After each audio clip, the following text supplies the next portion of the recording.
Conocerán la verdad y la verdad los hará libre. El día de hoy presentan estudios bíblicos a través de la Biblia, un análisis contextualizado, exegético y hermenéutico de la Biblia, desde Génesis hasta Apocalipsis, capítulo por capítulo, versículo por versículo, estudiaremos la Biblia para crecer en el conocimiento de la palabra de Dios. Estos estudios fueron diseñados por el teólogo erudito John Berno Magui y fueron narrados por el pastor Samuel Montoya. Acompáñenos en este interesantísimo recorrido bíblico a través de la Biblia. Los dejo con el estudio del día de hoy. Continuando nuestro estudio en el libro de Números, llegamos hoy al capítulo 8. En este capítulo tenemos las lámparas del candelero y el lavacro para los levitas. Este capítulo continúa describiendo la purificación que es necesaria como preparación para la marcha a través del desierto. Tenían que estar limpios porque iban a seguir a Dios y servirle. Al principio parece que todo esto acerca del candelero no pertenece aquí. Uno esperaría encontrar este capítulo allá en el libro de Éxodo, donde aparecen las instrucciones para el tabernáculo. Pero, sin más, entremos en el estudio de este capítulo. Consideremos primero la luz del candelero. Leamos los primeros 4 versículos de este capítulo 8 de Números. Habló Jehová a Moisés diciendo, habla a Aarón y dile, cuando enciendas las 7 lámparas alumbrarán hacia delante del candelero. Y Aarón lo hizo así, encendió hacia la parte anterior del candelero sus lámparas, como Jehová lo mandó a Moisés. Y esta era la hechura del candelero, de oro labrado a martillo, desde su pie hasta sus flores era labrado a martillo. Conforme al modelo que Jehová mostró a Moisés, así hizo el candelero. Este candelero era uno de los artículos más hermosos en todo el mobiliario del tabernáculo. Era hecho de oro labrado a martillo, la obra de un artesano que lo había formado en forma de ramas de almendro, con una gran flor de almendro en el extremo superior de cada brazo que servía para sostener las lámparas. Creemos que la luz de estas lámparas revelaba y realzaba la belleza del candelero. Este es uno de los cuadros más perfectos de Cristo que hallamos en el tabernáculo. Las lámparas, encima, representan al Espíritu Santo, quien revela la hermosura de Cristo. El candelero habla de Cristo y Cristo apoya el ministerio del Espíritu Santo. Jesucristo envió al Espíritu Santo al mundo y es el Espíritu de Dios quien ahora toma las cosas de Cristo y nos las revela. Acabamos de estudiar el capítulo donde vimos lo que los príncipes trajeron como ofrendas a Dios, y ahora consideraremos en el resto de este capítulo la purificación de los levitas. Esto nos enseña que todo lo que hagamos debe ser hecho a la luz de la cruz. Todo debe ser hecho a la luz de la palabra de Dios. Al principio de la iglesia había 4 marcas distintivas de la iglesia visible.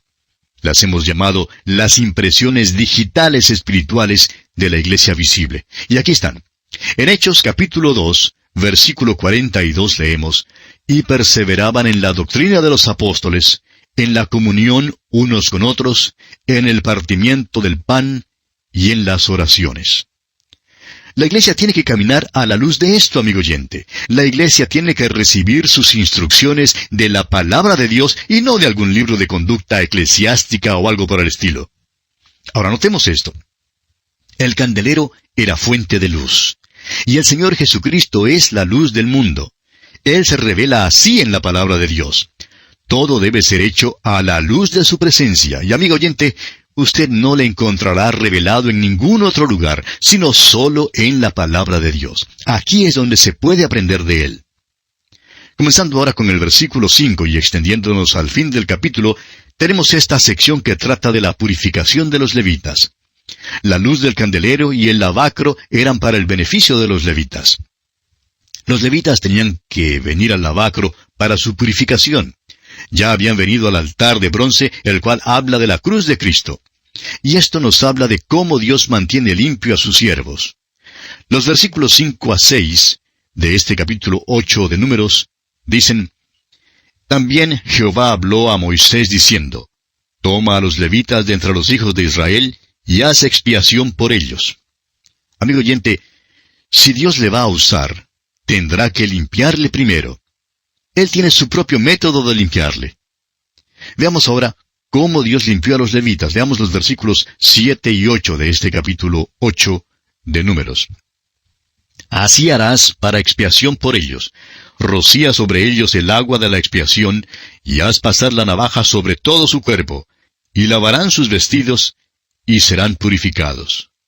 Luego tomarán un novillo, con su ofrenda de flor de harina amasada con aceite, y tomarás otro novillo para expiación. Los levitas tenían que ser limpiados para el servicio. Debían rociarse con el agua de la expiación. Esto se hacía en el lavacro. En segundo lugar, afeitaban todo su cuerpo. En tercer lugar, lavaban sus vestidos para hacerse limpios. En cuarto lugar, ofrecían una ofrenda por el pecado. Ahora, ¿recuerda usted lo que Dios había dicho en cuanto a Leví?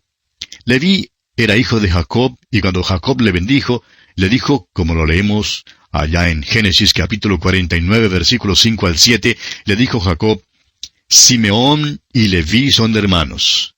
Armas de iniquidad sus armas. En su consejo no entre mi alma, ni mi espíritu se junte en su compañía. Porque en su furor mataron hombres, y en su temeridad desjarretaron toros. Maldito su furor, que fue fiero, y su ira, que fue dura. Yo los apartaré en Jacob, y los esparciré en Israel. Necesitaban, pues, ser limpiados. Lo importante para el Hijo de Dios hoy en día, amigo oyente, no es cómo camina, sino dónde camina.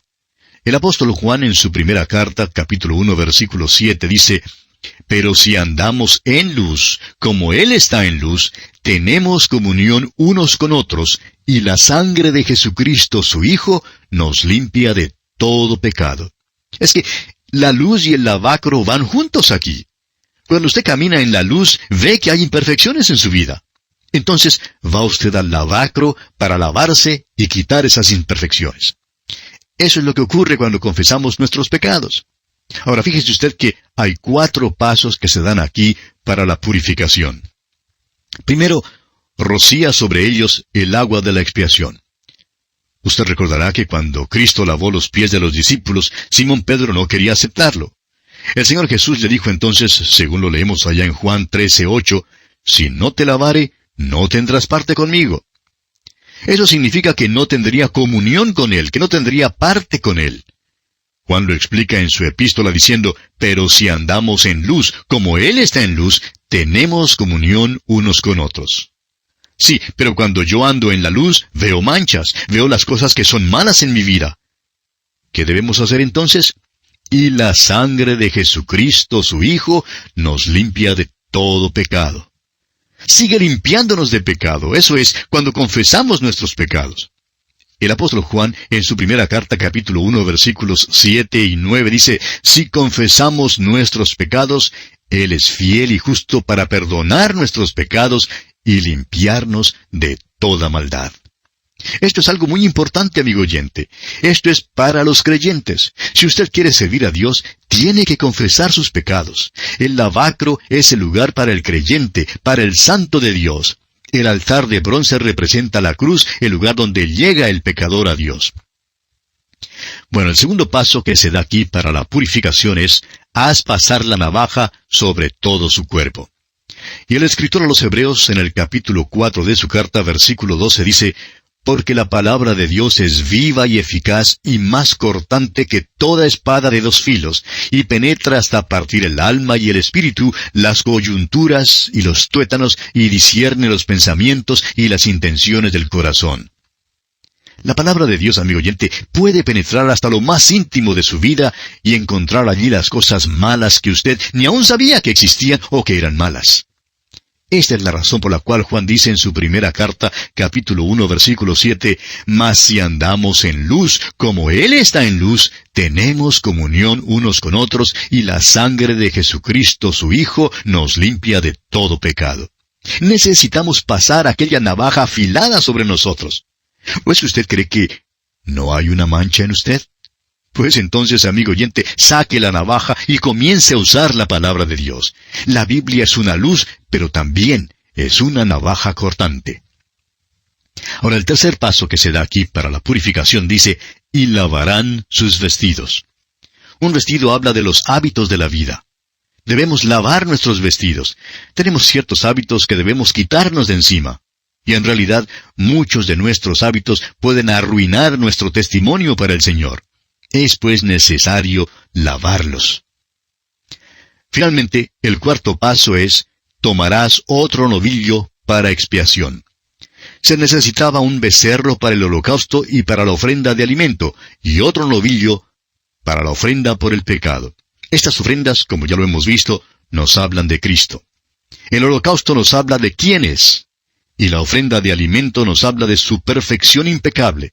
La ofrenda de paz nos habla del hecho de que Jesucristo hizo la paz entre nosotros y Dios mediante la sangre vertida en la cruz.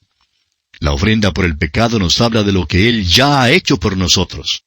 En otras palabras, amigo oyente, todo este proceso de limpieza y purificación, todo esto se hace a la luz de la persona y la obra de Cristo. Él hizo todo esto por nosotros. Lo hizo para que le sirviéramos. Continuemos ahora leyendo los versículos 9 al 11 de este capítulo 8 de Números. Y harás que los levitas se acerquen delante del tabernáculo de reunión, y reunirás a toda la congregación de los hijos de Israel. Y cuando hayas acercado a los levitas delante de Jehová, pondrán los hijos de Israel sus manos sobre los levitas. Y ofrecerá a Aarón los levitas delante de Jehová en ofrenda de los hijos de Israel, y servirán en el ministerio de Jehová. Ahora queremos que comprenda esto muy bien, amigo oyente. Usted puede cantar un solo, predicar un sermón, enseñar una clase de la escuela dominical, ser oficial de la iglesia, pero todo esto no le vale para nada ante Dios hasta cuando usted ande en la luz de la palabra de Dios. Necesita mirarse a la luz de la palabra de Dios. Usted sabrá así sus fallas y fracasos, y entonces debe confesar todos sus pecados a Dios, sabiendo que Él le perdonará y le limpiará. Usted, si dará buen uso a aquella navaja cortante, cortará hasta lo más profundo de su vida y quitará todo lo que ofende a Dios. Necesita cuidar de sus hábitos si quiere ser usado por Dios. Es triste que muchos hombres han dejado que un solo hábito malo arruine su testimonio. La verdad es que todo lo que somos y tenemos tiene que apoyarse en la persona y la obra de Jesucristo. Es muy necesario reconocer esto. Vemos luego que todo esto tenía que hacerse según instrucciones muy explícitas para los levitas que iban a servir al Señor. No creemos que sea necesario entrar en todos estos detalles, de modo que leeremos solamente los versículos 14 y luego el 19 de esta sección. El versículo 14 dice, Así apartarás a los levitas de entre los hijos de Israel, y serán míos los levitas. Y luego pasando al versículo 19 leemos, Y yo he dado en don los levitas a Aarón y a sus hijos de entre los hijos de Israel, para que ejerzan el ministerio de los hijos de Israel en el tabernáculo de reunión, y reconcilien a los hijos de Israel, para que no haya plaga en los hijos de Israel al acercarse los hijos de Israel al santuario. Recuerde que ya hemos mencionado que nuestro Señor en su oración sacerdotal dijo en cuanto a los creyentes, allá en Juan 17:6, Tuyos eran y me los diste. El Señor Jesucristo pagó un precio y nos redimió para Dios con su propia sangre. Ahora el Padre nos ha entregado una vez más como regalo al Señor Jesucristo. Pertenecemos a Él. Nuestro servicio para Él no se apoya pues en reglamentos ni leyes. Esta no es la manera de servir al Señor Jesús. Le servimos porque le amamos. Nos gozamos de una nueva relación con Él. Hemos sido unidos a Él. Somos parte de Él. Nos ha traído a un lugar alto y ahora queremos agradarle. ¡Cuán maravilloso es esto, amigo oyente! Avancemos ahora hasta el final del capítulo y leamos los versículos 24 al 26 del capítulo 8 de Números. Los levitas de 25 años arriba entrarán a ejercer su ministerio en el servicio del tabernáculo de reunión. Pero desde los 50 años cesarán de ejercer su ministerio y nunca más lo ejercerán. Servirán con sus hermanos en el tabernáculo de reunión para hacer la guardia, pero no servirán en el ministerio. Así harás con los levitas en cuanto a su ministerio. A los levitas solo les era permitido servir en el tabernáculo una vez que hubiesen cumplido los 25 años. En nuestro estudio del capítulo 4, nos enteramos de que los levitas no podían entrar en el servicio sacerdotal sino hasta cuando cumplieran los 30 años. Los sacerdotes servían desde los 30 años hasta los 50. Los levitas, que servían alrededor del tabernáculo, levantándolo, bajándolo o haciendo cualquier otro tipo de servicio, tenían que trabajar desde los 25 hasta los 50 años. Allá en el capítulo 1 de Números, versículo 3, vimos que cuando el censo fue tomado de todos los que podían salir a la guerra, los que fueron contados eran solo los que tenían 20 años para arriba. Ahora esto hace surgir la pregunta en cuanto a la edad de la responsabilidad. Al pasar al capítulo 14, versículo 29 de este libro de Números, leemos: En este desierto caerán vuestros cuerpos, todo el número de los que fueron contados de entre vosotros de 20 años arriba, los cuales han murmurado contra mí. Al parecer, en este caso, 20 años era la edad de responsabilidad. Pues el muchacho que tenía 19 años podía entrar en la tierra prometida, pero el muchacho que tenía 20 años y que había murmurado, tendría que morir en el desierto. Nos gustaría sugerir que la edad de responsabilidad es bastante más elevada que lo que muchos de nosotros creemos que sea. Creemos que quizá un niñito sea responsable de sus acciones, pero yo no lo creo así, amigo oyente. Es verdad que un pequeñito puede aceptar al Señor como su Salvador personal, y por cierto, son muchos los que lo han hecho. Pero la edad de responsabilidad tiene que ser más elevada que esta tierna edad de la niñez. Creemos que en realidad la edad de responsabilidad es diferente para diferentes personas. Dios ciertamente la hizo diferente para las diferentes formas de servicio. Un hombre podría ser soldado, por ejemplo, a los 20 años. Un levita podría servir en el tabernáculo a los 25 años.